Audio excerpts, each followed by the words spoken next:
about some of your mental health conditions, and may I ask, did some of your mental health conditions contribute to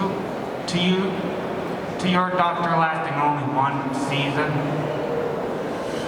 No, I have to. I think people reading the book have thought that I was suffering acutely with depression and anorexia. Time of shooting Doctor Who, that wasn't the question.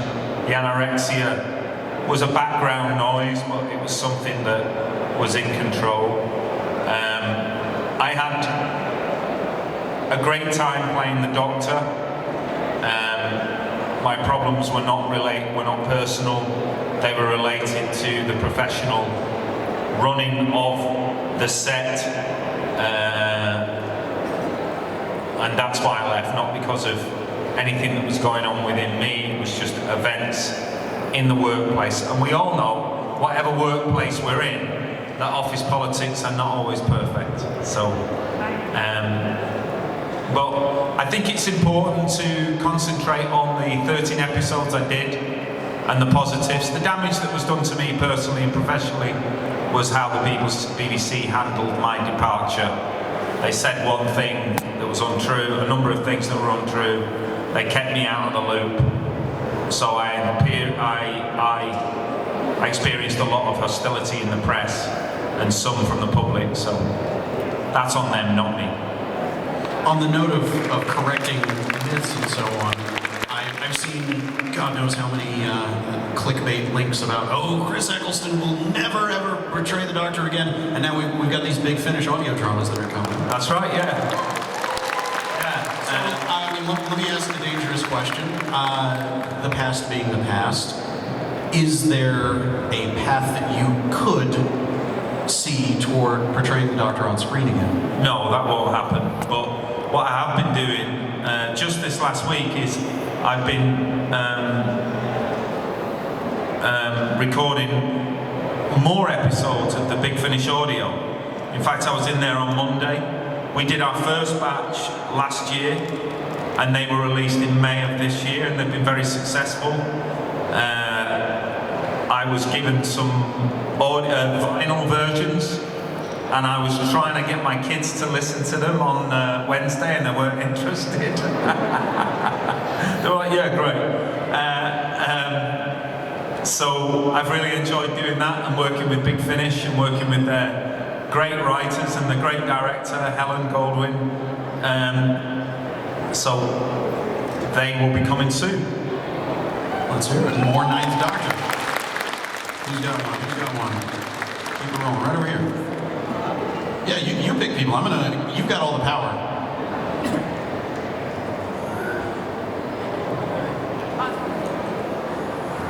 I have a question for you. I'm a big fan of Gone in 60 Seconds. If you could have stolen any of the cars in the movie, which one would you have stolen? Do you have the expression in Canada, petrol head? I'm not a petrol head. And I absolutely mortified the people on Gone in 60 Seconds because they interviewed me for the press kit, and you can imagine it was quite a macho environment, America, Los Angeles, films about car thieves, and he said to me, so Chris, what do you drive back in the UK? And I said, I can't drive, I get the bus. I thought he was going to smack me. His reaction was ridiculous. I said, I can't drive, And the producers were like slapping their heads. So, I can't really answer that question. I really can't. I meet people all the time and they're obsessed with those cars, and I'm more obsessed with running shoes. Well, then tell us. Educate us on running shoes. What's the best of the best? Oh, well, I'm never going to, unless they give me a commercial contract, I'm not going to say. That's an actor who knows his worth. Right. Next up, go for it. So you've done a lot of roles. One is like the villain from 28 Days Later, Doctor Who, all these good and bad characters. What is your more favorite role to do, like a villain or good character, supporting character? I absolutely adored playing Fagin. It was a little bit like Doctor Who in that there is a lot of noise around the role of Fagin, and I like getting myself in trouble, you know. I like trying to do a new take on something that is kind of set. And the writing of Lucy Armstrong and Rhys Thomas was so brilliant. So I loved playing Fagin. Some of the villains I've done have not been written brilliantly, and they're one-dimensional, and there's nothing you can do as an actor. I think actors' abilities and reputations get overstated. It's about the writing. If you give a writer a good script, he's going to get attention. So my favourite roles are always the ones that are the best written. I played Macbeth. You know, a lot of the work is done for you when you've got a writing of that excellence. If I can throw you a little follow-up for that, you've played Macbeth, you've played Hamlet, you've played Iago. Are there any Shakespearean roles that are left on your list, even ones that maybe you've had an opportunity to play that you'd like a second crack at, or ones that you haven't had an opportunity to play at the level that you want to play? Yeah, there's a lot. I have a daughter now. I think it has a huge impact on a man. When he has a daughter, it makes you look at yourself, it makes you look at women in a different way. It opens up a part of yourself. So my daughter, my beautiful daughter Esme is 8, and there's a great Shakespeare play called The Tempest, and the character of Prospero and his relationship to his daughter Miranda. I'd like to play Prospero. I'd like to have a go at Richard III, and I'd like to have a go at Shylock in Merchant of Venice. I'd like to have a go at Titus Andronicus. Yeah, I'd like to do more of that, the big stuff, the real big responsibility. You learn so much on stage. I learned so much as Macbeth. So we got a question back here. Hi there, my name is Shanta. First of all, thank you for as someone who has a brother with autism, thank you. Because this is really important to bring out. Sorry to interrupt. I can't. Where are you? Straight back there. Hi, thank you. That's okay.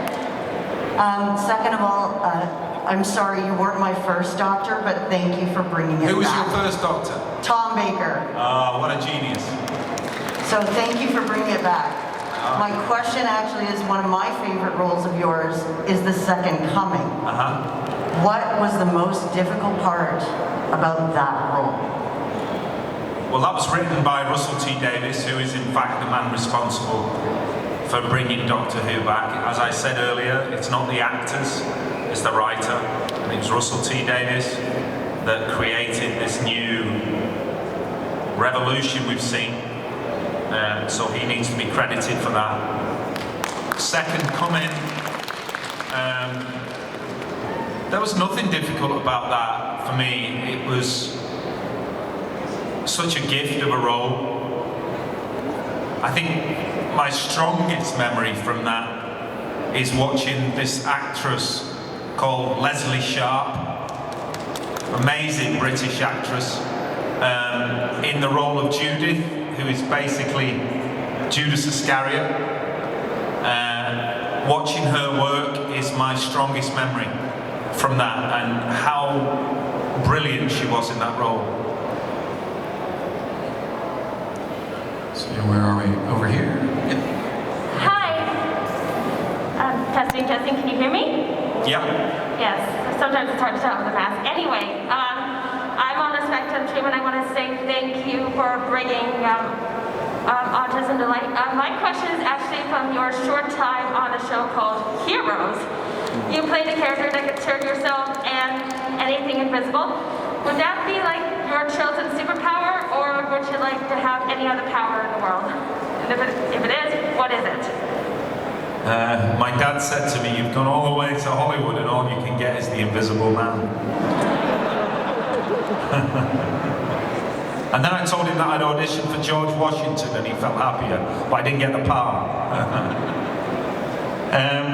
My superpower would be the ability to spread love and world peace. I suspect if I had the power of invisibility, there'd be a number of assassinations. And I think you can probably imagine 2 of them. One in the US and one in the UK.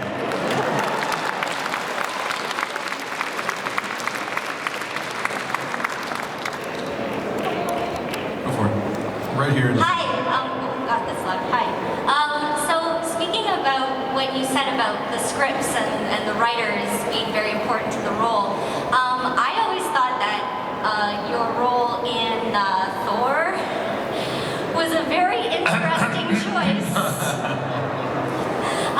I was wondering if possible, if you don't want to talk about it, that's all right, but if you wanted to talk about how that happened, how they approached you, what drew you to the role. I thought that when I saw the credits and I saw it was you, I thought it was such a waste that you barely had any lines in that film, so. I think a number of far better and far richer actors had turned that role down. I think Mads Mikkelsen had turned it down. I think Benedict Cumberbatch had turned it down. God knows how many actors had turned it down. So they went for the cheap option, which was me. I just had my second child. I needed the money. I wish I hadn't done it. But there we go. They said to me there'll be some prosthetics. That's what they said. I thought, oh, okay, they're going to give me a pair of ears. I was 6 or 7 hours in makeup every day. So, you know, they could have used anybody. So that was a life lesson there. I have the honor of being the worst Marvel villain on record. It's like somebody came up to me once and said about Gone in 60 Seconds. He said, I saw Gone in 60 Seconds, I said, oh, I wasn't so good in that film. He said, no, you weren't, but you were so bad, you were good. Thank you. So where, oh, right over here. Existence here. I'm wondering Oh, yeah. what changes you see in Toronto as a Torontonian, or what are your impressions of Toronto are? I arrived last night and I came straight to the convention and then I went to the hotel jet lagged and slept for 9 hours. That was such a big deal for me working with David Cronenberg. Yeah, I mean, what a master. And of course you approach a Cronenberg film and think, wow, he's going to be a dark character, and he had the greatest sense of humor of any director I've ever worked for. I remember he was, between takes, he was pushing his glasses up on his head so it looked like he had 4 eyes, which was quite a Cronenbergian image, and he was reading car magazines, which is quite Cronenberg when you think about one of the films he made, and he was incessantly chewing big, is it called Big Red chewing gum? And he was the funniest guy, and it was the most relaxed set I've ever worked on. I had such a great time, and I think I drank quite a lot around Toronto when I was a much younger man. Yeah, I had a great time. I love coming here. I actually came here first in, I think, '96 for the Toronto Film Festival, where they did a special screening of a film I did with Kate Winslet called Jude. So that was my first time here. I love Toronto. It's about the people. And in the short time I've been here, everywhere I've been, it's a friendliness. Reminds me of home, reminds me of not London, but Manchester and Salford, where I'm from. The warmth. everywhere here. You really notice it when you dip into a city and dip out. The warmth of the Canadian people. I'm grateful for it. Thank you. Next one over here. Hello. Benedict Cumberbatch has had success. Where am I looking? Over here. Wait. Okay, hi. So Benedict has had success dropping his accent for Doctor Strange. Do you get those requests, and how do you feel about them? What accent does he do in that? Midwest. Oh, right, okay. I've done an American accent a couple of times, not so successfully on Existence. First series of Leftovers, it was a bit shaky. Second series, it was better. Third series, it was much better. And I did one film in the 90s with Renee Zellweger, where it was okay, called Price Above Rubies. I love doing accents. I've noticed with English actors, with British actors, the Scots and the Irish tend to be more successful with an American accent. Because they have the R sound. You know, there's a huge Scottish and Irish content in the American and Canadian accents. I remember when I worked with Alan Taylor on Thor, that I spotted that he was Canadian, and he was quite impressed because he said, ooh. He was like, oh, that's impressive. How did you know that? He's a lovely guy, Alan. I love doing accents. I love playing John Lennon and doing the Scouse accent. You know, that was a big deal for me, trying to be John, you know. Yeah, I love doing accents. It's part of the fun. I mean, for Fagin, I had to do East End Cockney, and that was interesting, very interesting. And Jewish as well with it, you know. So, I love all that. I'm a show-off. And next one right there. Actually, my question was going to be to ask you what it was like to play John Lennon. Was it intimidating at all? Well, you know, you play Doctor Who, you play John Lennon, you play Fagin, you're asking for it, aren't you? You really are asking for it. I don't give myself an easy time. I found there was some interview that John and Yoko gave to the Rolling Stone magazine, and it's kind of, I found it on the internet, and that was my keystone, because he was very revealing about his dark side and the dark side of fame and the dark side of being in the Beatles, and I listened to that incessantly. You know, there's so much available on somebody like John. It was a beautiful script. The writer was called Robert Jones. He's a British writer, and he's a bit of a genius. He's still not had his great, obvious moment, but he will. He really will. It was so brilliantly written.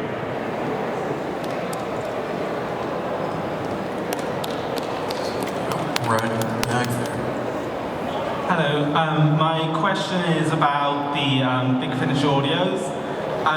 You've said in the past that you were not so happy with your performance in Series 1 in terms of the light aspects of the character. So I was wondering how you felt your performance had changed for the new series, and how you'd like to see your performance change, like in future sets. I think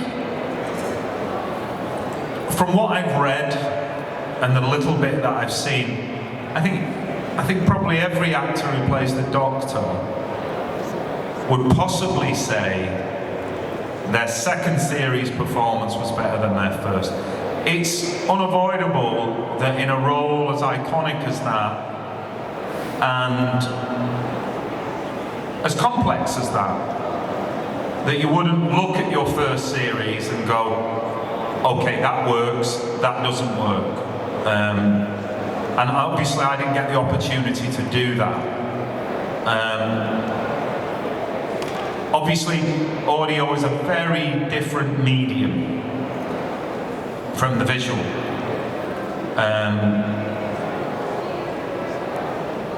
I think, without thinking about it too much, when I'm doing these audios, I am thinking about what worked and what didn't work. But it's very hard to compare the two mediums, because obviously I'm not being seen.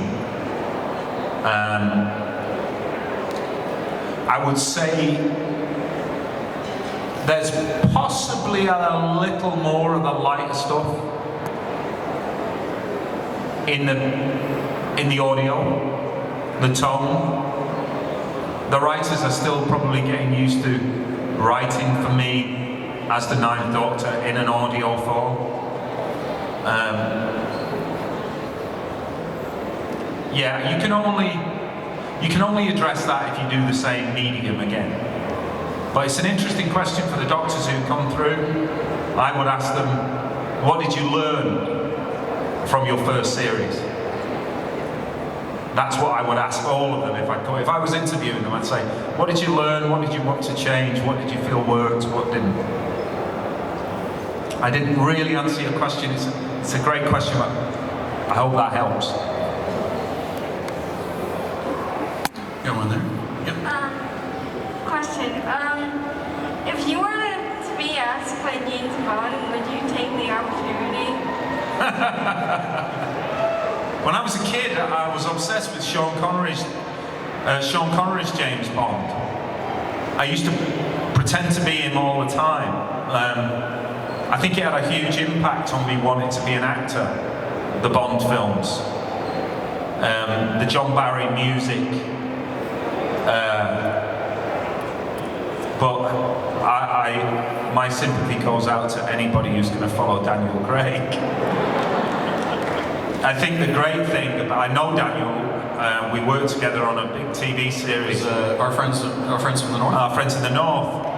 And quite apart from his performance in the 15 years that he did James Bond, the thing I admire most, and I think most actors would say this, is that he's clearly become a producer on it. His influence on Bond is not just as an actor. He's obviously, as he's grown into the role and been successful, he's been given more and more say. And he's had to reinvent what I think Judi Dench has then called him a sexist dinosaur in one of the early films.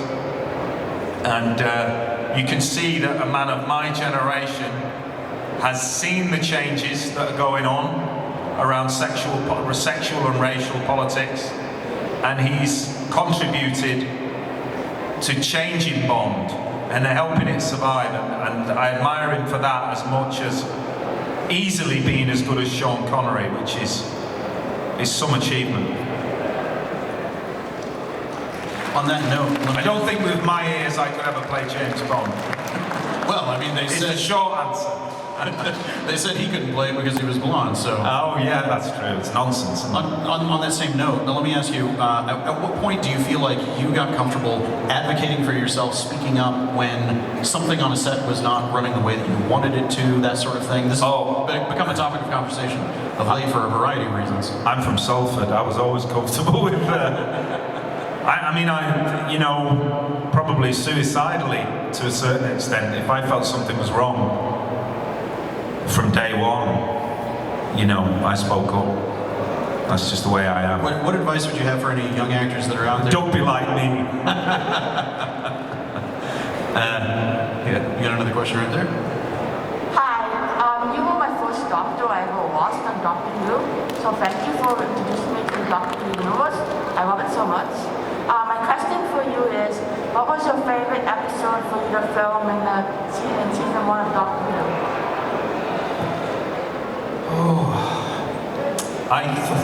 I loved playing Stephen Moffat's version of the Doctor, which was in the two-parter called... You're going to have to help me. The Empty Child and the Doctor Dances. I I loved his attitude and energy in that one.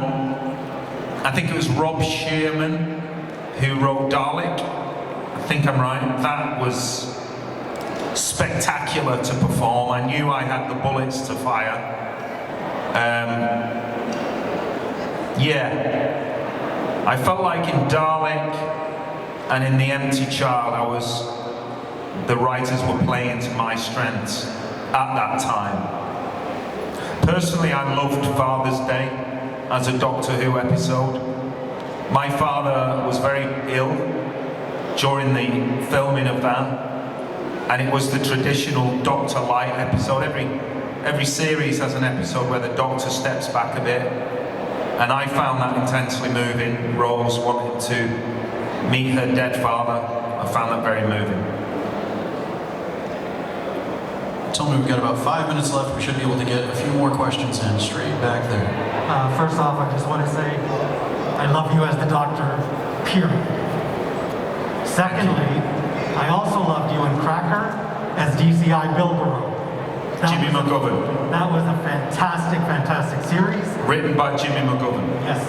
And I rewatched it last week in preparation to come. I was just wondering if you could mention working with Robbie Coltrane and working on the series in general. It was a fantastic, fantastic show. Yeah, first of all, I wanted Robbie's part. I was very young and ambitious, and I didn't want to play second fiddle to Robbie, which is why I left the show. You know, I've always been very driven. I think in the UK we still only had 4 channels when that show went out. We were getting 13 million viewers a week when that show went out. Unprecedented success. I think Cracker and my death scene as DCI Bilborough was as instrumental as giving me the career and maybe helping me get Doctor Who all those years later as anything I've ever done. And that's all down to the writer Jimmy McGovern, who is the greatest British television writer that ever walked, as far as I'm concerned. He is the man. What can I say about it, really? Jimmy McGovern is the writer who I built my career on, really. I worked for him. I think I've worked for him more than any other writer.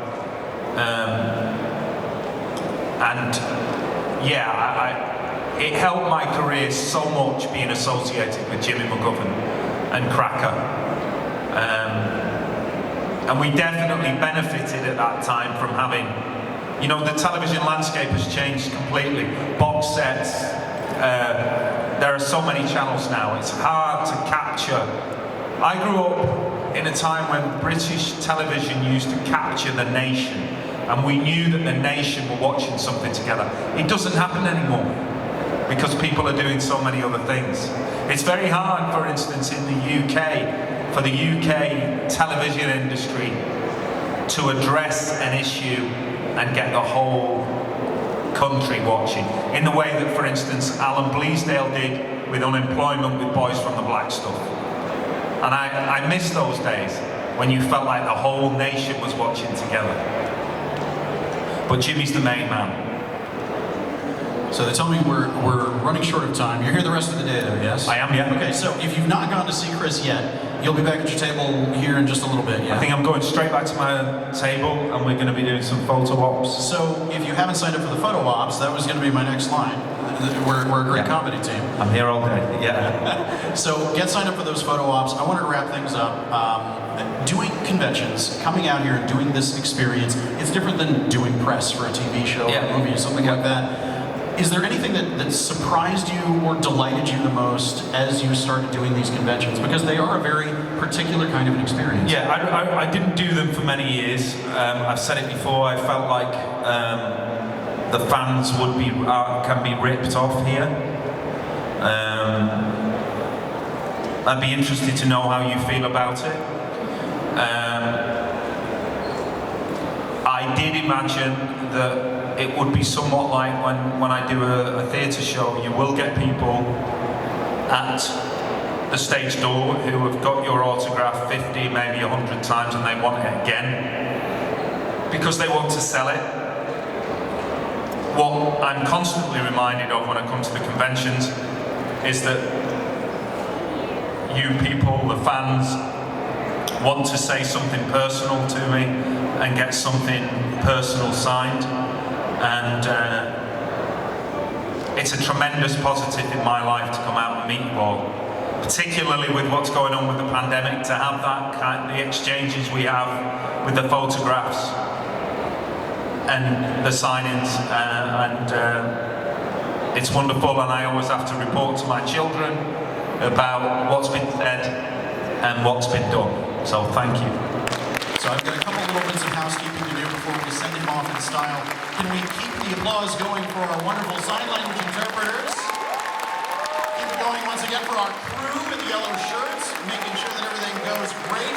And let's hear it one more time for Chris Eccleston, everyone. Thank you. Thank you.